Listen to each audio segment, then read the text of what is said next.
Hello and welcome back to My Big Fat Mess. I'm Anthony Ferraro and today we're making pesto. Pesto is one of those amazing dishes. It is very simple and we're kind of going to go through this. Look what's hiding under here. It is pesto. No, it's the basil. Yeah, it's something really special about that. So we're making pesto, not salsa verde, pesto. What's the difference? The determining factor is nothing else other than basil goes in pesto. Obviously, you've got a few ingredients that actually make up the sauce. You've got Parmigiano, a little bit of garlic, some pine nuts, olive oil, cracked pepper. But that's it. There is no rocket, there is no parsley, there is no spinach, there is definitely no carrot. My please. What I'm saying is salsa verde, pesto is basil, pesto, and that's it. Okay? I'm glad we got that clear. We only need a few simple ingredients. It doesn't take very long, and we're gonna go through a few steps and hopefully kind of get all this done while our water boils. So I'm gonna show you how I actually store my basil. When I get it, I actually snip the bottoms off, which you should be able to see that. I then pop them into a jar with a little bit of water. I put them inside the fridge, and then I put the like a cover over the top. You saw that I took that plastic bag off there, because if you keep this in the fridge and it's not covered without any moisture in there, it basically wilts and turns horrible. The thing that takes the longest when we are making pesto is actually picking the basil. So what we're gonna do is we're gonna pick the basil, we're gonna take all the leaves off, but we do not want any of the buds, we do not want any of the flowers. This is what's gonna make our pesto bitter and horrible, but this is where all the amazing stuff is. Not in the stalks, right here. So here we go, ready? Leaves, leaves, leaves, leaves, all leaves.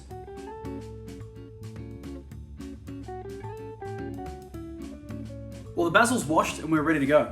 So have a look at this. It's really nice and wet and it's clean. Now, I'm not going to dry that very much, and I'll explain why later. Little hack. So what else do we need for pesto? Parmigiano Reggiano, a little bit of garlic, pine nuts. We also need some extra virgin olive oil. Normally, what you'll hear me say is go out and get whatever you can, whatever's available to you. But in this particular instance, when it's a few simple ingredients and they make up the entirety of the flavor, this is when I stress to you, please go out and get the best quality ingredients you can possibly get your hands on. This is an amazing extra virgin olive oil. It's cold pressed. It's just absolutely fantastic. Yes, it's expensive, but worth it. Parmigiano Reggiano, because of the flavor, because of the cheese, the bitiness, everything we need is right in here. Now, the pine nuts, it's very hard. You can get yourself some really good quality organic stuff. I couldn't find that today. Some beautiful garlic, and then obviously the basil. Now, the biggest misconception with basil pesto is people don't like it because it's too oily or it's too greasy. So we're gonna make basil pesto properly. It's not gonna be too oily, it's not gonna be too greasy, and it's gonna be a nice, vibrant, vivid green. First thing we need to do is toast our pine nuts. Always toast your pine nuts, very, very important. I'm gonna get this pan nice and hot to start off with before we put it in. Now, I've got 2 bunches of basil and I've got 80 grams of pine nuts. I wanna use half, so we're gonna use 40. We don't wanna overpower it with this stuff here. It's just, see, there you are, my big fat mess. It's all about basically complementing the flavors. Now, when I say about 40 grams, you can weigh it if you like. I don't like weighing it. I'm going to basically use my eyes and my hands. And that is roughly half a packet because the rest is in here and I've spread the rest everywhere else. I'm gonna wait till that's nice and hot. I'm gonna pop that in there just like that. And I'm going to gently allow that to toast. I wanna keep an eye on this. This takes very, very, very quick in order to burn the pine nuts, and we don't wanna burn them. We just want enough heat in there just to toast and unlock the oils. And you can feel it instantly. You can feel that the pine nuts are starting to get heat. And you will see them change. This doesn't take very long at all. All right, come on in, have a look. See how they're now starting to toast? Look at this, look at all the colors. It's all starting to change. We're almost there. Pretty soon, I'm going to remove them off the heat and I'm going to allow the residual heat inside the pan to finish this off. We just want to color them a little, get a bit of caramel on there, and we don't want it too hot. You can also notice that I haven't put any oil or any lubricants in there, purely because these have natural oil inside them, and just by warming them gently, I'm unlocking that natural oil anyway. So these are nearly good to go. Oh, it smells sensational. I love making pesto just because of all of the tones that come out, the beautiful fragrances, absolutely amazing. And that's about it.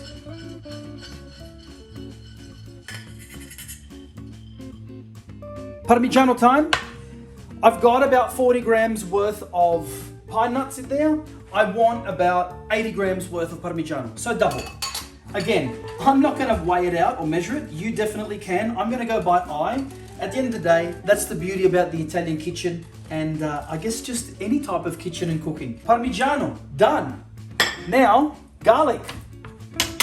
Very easy. Just put your garlic on your board, put your knife over it, bam, give it a whack. Do it again. Bam! Give it a whack. So 2 bunches of basil requires 2 cloves of garlic. Let's get our pasta water on, because if you're going to make pesto, you may as well cook something so you can eat it and enjoy it straight away. Get the pasta water on, and then while that is boiling, we'll actually put the pesto together. Today I'm going to use a casareccia style pasta. Today we're using Barilla. Look, I'm a big fan of Barilla as well. Barilla, Di Cecco, Garofalo. They're all really good brands. They all make really amazing pasta. The reason I use this one here, because it actually holds the actual pesto really nicely, and it tastes quite nice. Again, this one here takes 8 to 10 minutes. They say 9, but it all depends on how you like it cooked. I like it cooked al dente with a little bit of a crunch in the middle. And I highly recommend, if you've never done it, grab yourself a mortar and pestle and pound away at it. It's really fun. It's really organic. I'm not doing that today because I've done many years of making it by hand and I like speeding the process up. So if you've got a good food processor or a blender, this is what you are going to need. And the trick here is now not too much oil. Do not overwork the leaves, getting them too hot. And make sure you have the hack, let me grab some, a lovely cold glass of water. Now that is fresh from the fridge. It's very cold. This is the trick to your basil pesto. Now this is thanks to my mum, because mum doesn't like a lot of oil and she specifically does not like raw extra virgin olive oil. And this is what makes pesto amazing, really green, really vibrant. So basically get your machine ready to go and then load it up. Don't overload it, just enough so it can blend up nicely. And pulse. Pulse away, pulse away. Now as you can see, the leaves, there is still a fair bit of water on there. And that's great, that's exactly what we want. We want that water in there to help with lubrication. And we want to chop up all the basil first. But we don't want to chop up the basil to the point where we're overworking it, it's getting too hot and it goes black. And every now and then, you will need to just gently coach it in. Now, we're at about the halfway mark. Now is when we're going to start adding a little bit of pine nuts. Now remembering these pine nuts, they're warm, so that's also part of the trick. And then a little bit of the Parmigiano. At this stage here, no extra liquid. It's all starting to come together now. And now we add a little bit more basil. And again, just gently load it in. A few more pine nuts. A little bit more of the Parmigiano. And now, secret ingredient. Thanks, Nonna. That's my mum. She's a legend. A little bit of cold water. That's our lubricant. And that is going to help us make the most organic, lovely, beautiful pesto ever. Notice we still haven't put any extra virgin olive oil in there. Look at that. She's going. The final bit of basil. And now is when we're going to put our garlic inside. See, you thought I forgot about that. But the garlic, again, it's one of those things you don't overwork. You just want it in at the end. The pasta water is almost coming in. Now we add a little bit of cracked pepper. The pepper dance. Pepper, pepper, pepper. Notice I still haven't put any salt in here or olive oil. There's our water. I'm going to turn that one down. Ready to go.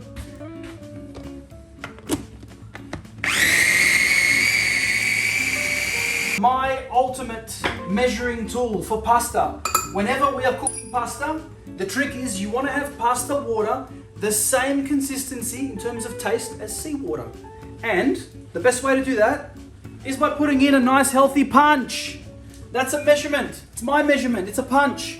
Now that that's done, we open up with the pasta. How do you open up with the pasta, he says? You smash. You don't smash it. I'm going to use half of this pasta and the pasta goes straight in. Beauty. Pasta is done. Now, I'm not in a rush to quickly get in there and start mixing it up. I'm going to let the pasta do its thing. I'm going to make sure that it boils nicely. Let's keep going on the pesto.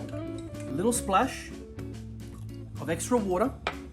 Now, we're going to stir our pasta.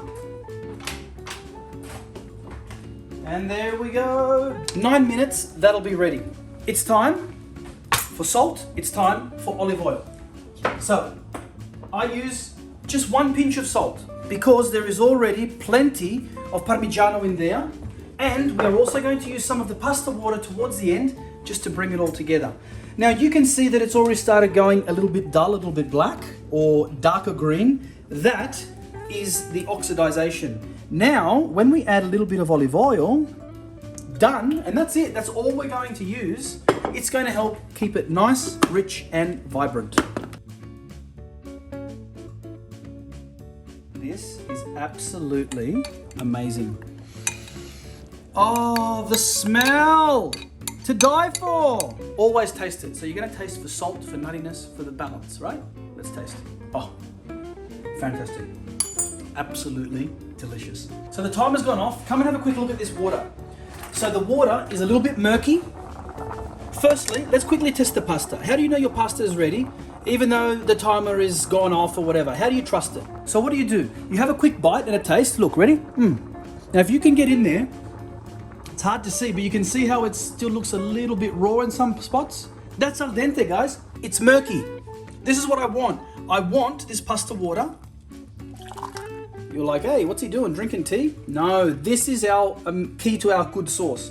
I'm quickly going to strain this off. This is where everybody puts too much oil and they cook the crap out of their pesto. Pesto should be served almost raw.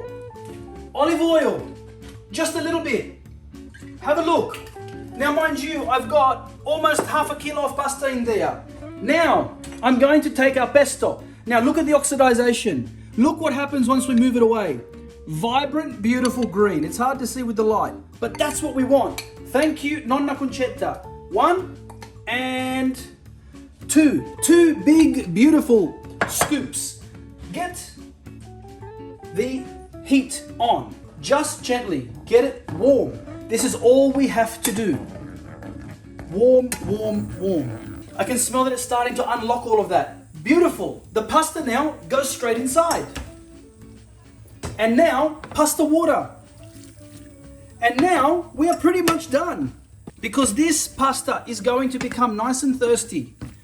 Now I'm making a mess, but we have to give it a quick toss. Una saltata in padella. And there we have it. Look at this amazing mess. But this is how pesto should be done. Green, vibrant, flavorsome. You can still see the chunks. It's not a puree. This is pesto alla genovese. It is amazing. And now we serve it up. We serve up this beautiful, big, amazing mess. And I absolutely love it. Look at how the pasta is actually holding on to our sauce for us. Unbelievable, ragazzi. Amazing. A little bit of cracked pepper. Crack, crack, crack. Done. How else do we finish off? A little bit of Parmigiano. And then a few cheeky little pine nuts over the top from before. And that's it. There we have it. Pesto.